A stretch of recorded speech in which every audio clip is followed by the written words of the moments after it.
Mana hozir suv chechak bo'lgan qizimiz haqida aytdik. Suv chechak bo'lgan qizimizni mana bolachasi yaxshi. Endi 22 haftalik bo'lgan, hali kichkina. Bu 22 haftalik bolamizning ko'rinishi. 22 haftalik bo'lgan, chunki yo'ldoshimiz yaxshi ishlayapti. Suv chechak bo'lganlarda srokka ham bog'liq bo'ladi. Erta srokda bo'lsa, platsenta hali yaxshi ishlamayotgan bo'ladi, ya'ni hali to'liq shakllanmagan, bolani zararlanish ehtimolligi yuqori bo'ladi.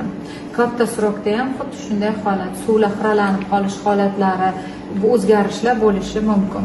Hozir sizni bolangiz 22 hafta, bu yaxshi platsenta ishlaydigan aktiv davrda asorat berish ehtimolligi kam bo'ladi.